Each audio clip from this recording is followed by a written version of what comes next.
समुंदर घूमती है 3 दिन तक। मछली की पेट में सफोकेशन, ना बराबर से इंसान सांस ले सकता है ना जी सकता है। इंसान को मरना चाहिए या जीना चाहिए? मरना चाहिए। लेकिन यूनुस अलैहिस्सलाम जिंदा थे या मर गए? जोना, दो he was 3 days, he was there in the belly of the fish. For 3 days the fish took him in the water. He ought to die. Was Jonah yet dead or alive? He was still alive. He was still alive. माशाल्लाह, अभी तक जिंदा थे। बहन सही जवाब दे रही है। 3 दिन के बाद वो मछली यूनुस अलैहिस्सलाम को उल्टी कर देती है, मतलब पेट में से बाहर निकलते यूनुस अलैहिस्सलाम और वो समुंदर के किनारे पे आते हैं। जिंदा या मुर्दा? The fish vomits out Jonah, peace be upon him, and throws him onto the shore. When Yunus alayhi salam, when Prophet Jonah was thrown on the shore, was he dead or alive? He was alive but unconscious. Alive but unconscious. After some time, did he gain consciousness or not? Yes, he did. Fine. Finally, he was conscious and alive, na? Alive. Fine. Alive. So alive, alive, alive, alive. Miracle of a miracle of a miracle of a miracle. वो जिंदा थे। एक जिंदा आदमी को दरिया में जब फेंकते, मरना चाहिए, नहीं मरते हैं, जिंदा रहते, मौजज़ा। तूफान में मरना चाहिए, नहीं मरते, जिंदा रहते, मौजज़ा। मछली आके निगल लेती है, मरना चाहिए, जिंदा रहते, मौजज़ा। मछली 3 दिन तक उनको समुंदर में घुमाती है, मरना चाहिए, नहीं मरते, मौजज़ा। मछली उनको उल्टी करती है दरिया के किनारे पे, वो जिंदा रहते, मौजज़ा। मौजज़ा का मौजज़ा का मौजज़ा का मौजज़ा। अभी यहां ईसा अलैहिस्सलाम कहते हैं कि जिस तरीके से यूनुस अलैहिस्सलाम मछली के पेट में 3 दिन 3 रात तक रहें, उस तरीके से ईसा अलैहिस्सलाम धरती के पेट में 3 दिन और 3 रात तक रहेंगे। Now sister, I want to ask you, according to you, when Jesus Christ, peace be upon him, was in the sepulcher, was he dead or alive? He was alive. He was alive. So if he was alive, then how was he crucified? Crucified means someone dying on the cross. बहन कह रही कि ईसा अलैहिस्सलाम जब उनको लेके गए थे कब्र में, वो जिंदा थे। तो क्रूसिफाई होने के लिए, सूली पे मरने के लिए इंसान को मरना चाहिए। तो वो बाइबल के मुताबिक वो सूली पे लगाया गया था, लेकिन मरे नहीं, उन्हें उतारा गया था, वो जिंदा थे। और जब कब्र में लेके गए थे सेपल्कर, उस टाइम बहुत लंबी चौड़ी कब्र होती थी, बोगदा होता था, बड़ा बोगदा होता था जिसके अंदर इंसान खड़ा भी हो सकता था। 3 दिन और 3 रात तक ईसा अलैहिस्सलाम फरमाते कि जिस तरीके से यूनुस अलैहिस्सलाम 3 दिन और 3 रात मछली के पेट में रहें, उसी तरीके से मैं 3 दिन और 3 रात धरती के पेट में रहूंगा। उसका मतलब ईसा अलैहिस्सलाम जिंदा थे। अगर जिंदा थे तो सूली पे नहीं मरे हो। तो इसीलिए बाइबल के जरिए एक तरीका है साबित करने के लिए कि ईसा अलैहिस्सलाम सूली पे नहीं मरे, वो जिंदा थे। और कुरान मजीद की बात सही है कि वमा कतलू वमा सलबू, ना वो सूली पे मरे ना उनका कत्ल किया है। ये सिर्फ एक शक और शुबा है। Hope that answers the question sister. Thank you. Sister, I would like to ask you that now do you believe that Jesus Christ, peace be upon him, did not die on the cross? I do believe, but I just wanted to prove my friends or my colleagues as to Jesus Christ was not crucified according to their own version. That is Bible. What's your name, sister? What's your name, sister? I am Sahadia Naz and I'm a teacher by profession. You're a Muslim? Yes, I am. MashaAllah. Okay, anyway, hope you have satisfied your friend. Yes, I am. But we request that the non-Muslim should be given the first chance to ask the question. Okay, thank you. Mic number 1 से गैर मुस्लिम भाई है तो वो अपना सवाल कर सकते हैं। जय जिनेन, आदाब। मेरा नाम अरुण कुमार जैन है, मुर्शिदाबाद औरंगाबाद से आए हैं। मेरा क्वेश्चन है, जो नया मस्जिद बन रहा है और कब्रिस्तान है और ईदगाह है, उसमें मेरा मन हुआ है जो हम इसमें जमीन या पैसा रुपया दें, मेरा मन चाहता है। लेकिन उन लोग बोलते हैं कि हम लोग गैर मुसलमान से कोई चीज़ नहीं लेते हैं। क्यों? इस्लाम में लिखा हुआ है आदमी आदमी को प्यार करो।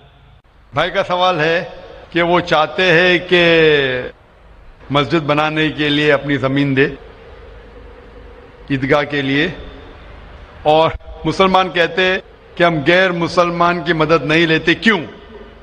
क्या इंसान भाई नहीं है?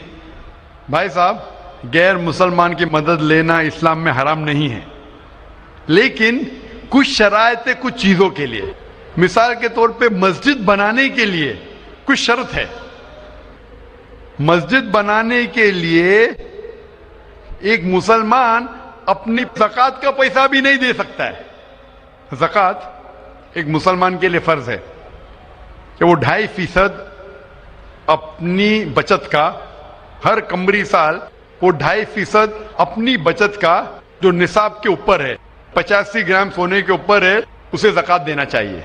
और ज़कात की कई शराइत है कि फुकारा को देना चाहिए, गरीब को देना चाहिए, मसाकिन को, मोल्ला और फुतुल कुलूब, गारिमून जो कर्जदार है, वगैरह वगैरह, इब्ने सबील। लेकिन इसके अंदर ये मुसलमान अपनी ज़कात का पैसा मस्जिद के लिए नहीं दे सकता है, क्योंकि मस्जिद एक मुसलमान का फर्ज है कि वो अपने पैसे से बनाए, और ज़कात का पैसा भी इसमें इस्तेमाल नहीं हो सकता है, अपने बाकी पैसे से बनाए।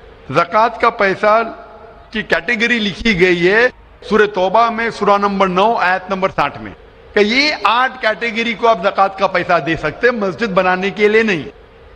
क्योंकि मस्जिद एक फर्ज है, मुसलमान खुद अपने पैसे से, ना कि ज़कात से, अपने बाकी पैसे से जो सदका हो या बाकी पैसे से, ना कि जो गरीबों के लिए जो पैसा महफूज है, जो 8 कैटेगरी है उसके लिए महफूज है, वो पैसे में से आप मस्जिद बनाने के लिए नहीं दे सकते। ये एक शर्त है। उसी तरीके से शर्त है कुरान मजीद की कि मस्जिद की देखभाल सिर्फ वो लोग करना चाहिए जो इस पे ईमान लाते हैं, जो इस बात में मानते हैं, जो ईमान लाते हैं और जो मानते और अपने अच्छे अपने पैसे से। तो अगर कोई गैर मुसलमान अगर इस पे ईमान नहीं लाता है तो मस्जिद के लिए इस्तेमाल नहीं किया जा सकता है। मिसाल के तौर पे मैं कहूंगा कि यहां कई जगह है अपने हिंदुस्तान में जिसे कहा जाता है कैंटोनमेंट एरिया। तो कैंटोनमेंट एरिया मतलब वो एरिया जहां सिर्फ मिलिट्री के लोग जा सकते हैं। आम हिंदुस्तानी, मैं हिंदुस्तान का नागरिक हूं, मैं ये नहीं कह सकता कि मैं हिंदुस्तान का नागरिक हूं इसीलिए मुझे कैंटोनमेंट एरिया में जाने दो। वो रूल है। कैंटोनमेंट एरिया में जाने के लिए फर्ज है कि वो लोग जो अपनी पूरी जिंदगी देते हैं देश की हिफाजत करने के लिए, वो लोग को इजाजत है। आम आदमी कैंटोनमेंट एरिया में नहीं जा सकता है, ये उसूल है देश का।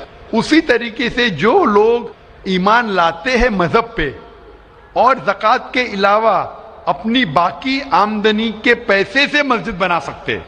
तो इसीलिए क्योंकि आप ईमान नहीं लेके आए तो मस्जिद बनाने के लिए आपके पैसे का इस्तेमाल नहीं हो सकता है। लेकिन बाकी खैरात क्या अलग बात है।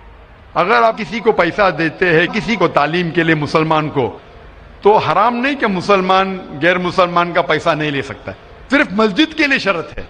तो कुछ चीजों के लिए शराइत है, बाकी चीजों के लिए नहीं। मिसाल के तौर पर आप कहना चाहते हैं कि मैं मेरे पैसों से कोई मुसलमान को पढ़ाना चाहता हूं, तो कोई मुसलमान आपके पैसे से तालीम हासिल करना उसके लिए हराम नहीं है, सिर्फ मस्जिद के लिए। अगर आप चाहते हैं कि आपका पैसा मस्जिद में इस्तेमाल हो तो पहले आपको मुसलमान बनना पड़ेगा, आपको ईमान लाना पड़ेगा, फिर ही आप, क्योंकि आप अगर जिस चीज में ईमान नहीं लेके आते, आप अगर ईमान नहीं लेके आते कि हमको एक ईश्वर को मानना चाहिए, हमको सलाह पढ़ना चाहिए, तो उसी तरीके से अगर आपको ईमान आ जाएगा कि ये मस्जिद सही इबादत की जगह है और मैं इस पे यकीन करता हूं, फिर आपका पैसा ले सकते हैं, वरना नहीं। Hope that answers the question. आपका दूसरा सवाल है ये हम लोग जो गाय का दूध पीते हैं वो वेज है कि या नॉन वेज है? भाई का सवाल है कि हम गाय का दूध जो पीते हैं वो वेज है कि नॉन वेज है। साइंटिफिकली गाय वेज है कि नॉन वेज है? भाई साहब हम लोग जानते हैं नॉन वेज है। गाय नॉन वेज है ना? हाँ। तो उसका दूध वेज होगा या नॉन वेज होगा? Non veg. लेकिन हम लोग का धर्म में वो देवी है। हाँ, अभी उसके ऊपर बाकी सवाल आ गया ना। आपका पहला सवाल था कि दूध नॉन वेज है क्या वेज है, तो मैंने पूछा गाय नॉन वेज है क्या वेज है, आपने कहा नॉन वेज। तो दूध भी नॉनवेज होगा। तो साइंटिफिकली दूध नॉनवेज है, लेकिन क्योंकि दूध के बिना आपकी जिंदगी नहीं गुजर सकती है, तो दूध को लोग ने वेज कर दिया। आप समझे ना, दूध के बिना जिंदगी गुजरना मुश्किल है, तो दूध को वेजिटेरियन कह दिया। तो मेरे तकरीर में जो मुनाजरा हुआ था मेरा एक जैन के साथ कि गोश्त खाना इंसान के लिए हराम है कि हलाल है। हम भी जैन हैं। मालूम है आपका नाम जैन है। तो एक मुनाजरा हुआ था with the president of the Indian vegetarian congress, mister Rashmi bhai Zaveri, वो प्रेसिडेंट थे। तो एक मुनाजरा हुआ कि गोश्त खाना इंसानों के लिए हराम है कि हलाल है। और मुनाजरे में मैंने साबित किया कि गोश्त खाना इंसान के लिए हराम नहीं, अच्छा है, साबित किया। और उसमें यह भी कहा कि दूध नॉनवेज है, लेकिन सारे वेजिटेरियन दूध पीते, क्यों? आप समझ रहे ना। तो दूध साइंटिफिकली इज नॉन वेजिटेरियन। आपने कहा क्या है, हमारी देवी है। आप अगर पढ़ेंगे, जैसा मैंने कहा कि न तस्य प्रतिमास्ति, उस ईश्वर की कोई प्रतिमा नहीं, कोई अक्स नहीं। आप समझे ना, कोई अक्स नहीं, कोई पिक्चर नहीं, कोई पेंटिंग नहीं, कोई फोटोग्राफ नहीं। तो ये वेद के मुताबिक ये गलत हो जाता है। आप समझे ना। लेकिन फिर भी मैं जानता हूं कि कई किताबों में, क्योंकि हिंदू किताबें दो किस्म की है, श्रुति और स्मृति। श्रुति वो किताब जो भगवान की तरफ से आए, वेद और उपनिषद। स्मृति वो किताब जो इंसानों ने लिखी है। तो श्रुति होती जो ईश्वर की तरफ से है, और एक होती है स्मृति जो इंसानों ने लिखी है। तो मैं जानता हूं कि कई हिंदू मजहबी किताबों में, खुसूसन स्मृति में, ऐसी चीजें लिखी है जो श्रुति के खिलाफ है। ये आप देखेंगे, गाय आपकी देवी है, वो आप वेद में नहीं पाएंगे, आप नीचे वाली किताब में पाएंगे। तो जब भी कोई ऊंची या नीचे किताब में टकराव हो, तो हमें मानना चाहिए ऊंची किताब। कुरान इस्लाम की सबसे ऊंची किताब है। कुरान से कोई भी किताब टकराई तो हमें कुरान में मानना चाहिए, उस किताब में नहीं। आप समझे ना। तो इसी तरीके से अगर आप वेद में पढ़ेंगे, वेद में लिखा है कि खुदा का कोई अक्स नहीं, तो अगर वो मानेंगे तो हमें मानना पड़ेगा कि खुदा का कोई रूप नहीं। तो ये कहना कि गाय देवी है, ये कई पंडित कहते हैं कि हम जानते हैं कि खुदा एक है, हम जानते ईश्वर एक है, लेकिन हमें कंसंट्रेशन के लिए हमें बहुत बार मूर्ति का सहारा लेना पड़ता है। पंडित लोग से मैं बात करता हूं कि आपकी किताबों में साफ लिखा है कि भगवान एक है, ना उसका कोई अक्स है, ना कोई मूर्ति है, ना कोई पेंटिंग है, ना कोई पिक्चर है। तो वो कहते हैं हम मानते हैं ये बात पे, लेकिन क्या कंसंट्रेट करने के लिए पहले शुरुआत में हमें अक्स की जरूरत होती है, एक मूर्ति की। जब हम हायर कॉन्शियसनेस पे पहुंच जाते, उस वक्त हमें जरूरत नहीं पड़ती। तो मैं उनसे कहता हूं, मुसलमान हायर कॉन्शियसनेस पे पहुंच गए, हमें कोई अक्स की जरूरत नहीं, हम ईश्वर को डायरेक्ट मानते हैं, डायरेक्ट इबादत करते हैं। तो इसी तरीके से कभी भी टकराव होता है मजहबी किताबों के अंदर, तो ऊंची किताब को मानना चाहिए नीची किताब के बनिस्बत। तो ऊंची किताब में लिखा है कि ईश्वर का कोई अक्स नहीं है। आप समझे ना। फिर भी आप देखेंगे लोग अपनी मजहबी किताब को नहीं मानते। तो मेरा यही कहना है लोगों से, चाहे मुसलमान हो, जैसा मैंने कहा कि कुरान को समझ के पढ़ो, मैं कहता हूं हिंदुओं से कि आप भी वेद को समझ के पढ़ो। मैं कहता हूं इंडियन गवर्नमेंट से कि संस्कृत कम से कम हिंदुओं के लिए फर्ज करो, तो हिंदू कम से कम संस्कृत पढ़ सकेंगे, अपने मजहब के करीब आएंगे और हिंदू मुस्लिम भी करीब हो जाएंगे। क्योंकि संस्कृत पढ़ेंगे तो आपको पता चलेगा कि आपकी किताब में क्या लिखा है। तो कोई भी पंडित आपको घुमाएगा नहीं। फिर पंडित घुमाएगा तो बोलेंगे तो हवाला दो कोई है। आप समझे ना। बहुत से हिंदू मेरे जो सुनते मुझे अपने पंडित से पूछते कहे मुसलमान है जो ऐसा करता है, बोलते अरे अरे वो मुसलमान को सुनो मत। अरे क्यों नहीं सुनो भाई, मैं अगर हवाला गलत दे रहा हूं तो आप आके पूछ सकते मुझे कि आपने जो हवाला दिया वेद का गलत है। मैं इंसान हूं, गलती कर सकता हूं। आप समझे ना। तो मैं कहता हूं हिंदुओं से कि आप संस्कृत जानो, अपनी वेद पढ़ो, ताला विला कलिमतिन सवाइन बैन बैनकुम। आओ हम उस बात की तरफ जो आप और हम यकसा है, यकसानियत की तरफ आएंगे तो हिंदू मुसलमान एक हो जाएंगे। Hope the answer the question. Mic number 2 की तरफ, वहां पर अगर कोई गैर मुस्लिम भाई मौजूद हैं और उनके जहन में कोई सवाल है तो सवाल कर सकते हैं। माइक नंबर 2 से। जी, मेरा नाम राजेंद्र प्रसाद शाह है। मैं अररिया जिला के कुरसाकाटा गांव का रहने वाला हूं और मैं धर्म से अगर पूछिए तो मैं न हिंदू हूं न मुसलमान हूं, मैं आनंद मार्गी हूं। मैं भागवत धर्म को मानता हूं। इसलिए आजन मेरे मन में एक शंका है, जहां गीता कहती है धर्म संस्थापनार्थाय संभवामि जुगे जुगे, और मुसलमानों से सुनता हूं तो मोहम्मद इज द लास्ट पैगंबर।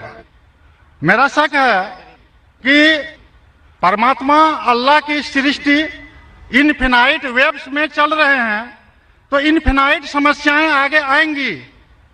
तो हुआ मोहम्मद द लास्ट पैगंबर। अगर ये सही है तो गीता का यह, कृष्ण का यह घोषणा संभवामि जुगे जुगे क्या गलत है? भाई साहब ने एक अच्छा सवाल पूछा है। उन्होंने हवाले था भगवत गीता का, जिसमें कृष्ण कहते हैं, उन्होंने कहा, संस्कृत में तर्जुमा नहीं किया। श्री कृष्ण कहते हैं कि जब भी इस धरती पे जुल्म होगा तो उस वक्त भगवान एक पैगंबर को भेजेंगे और हर दौर में एक पैगंबर आएगा। संभवान योगी होगे, हर युग में आएगा। तो भाई का सवाल है, क्या कृष्ण गलत है? आप मुसलमान क्यों कहते हैं कि मोहम्मद सल्लल्लाहु अलैहि वसल्लम आखिरी पैगंबर है?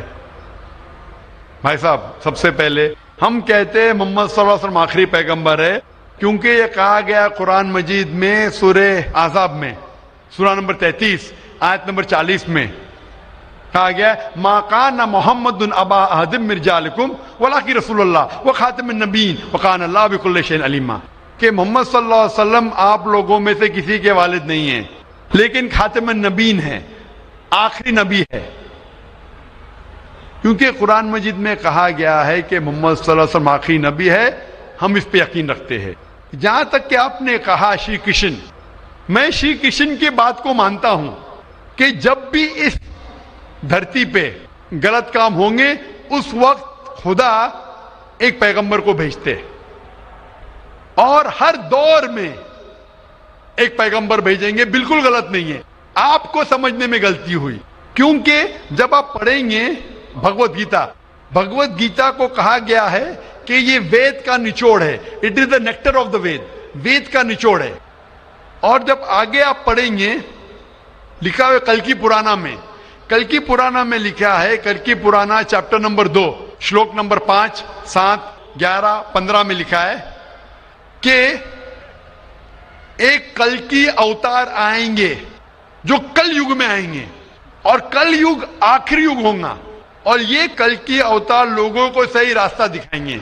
और ये कल्कि अवतार के वालिद का नाम है विष्णु यास, मतलब भगवान का नौकर, अरबी में अब्दुल्ला, जो नाम थे मोहम्मद सल्लल्लाहु अलैहि वसल्लम के वालिद का।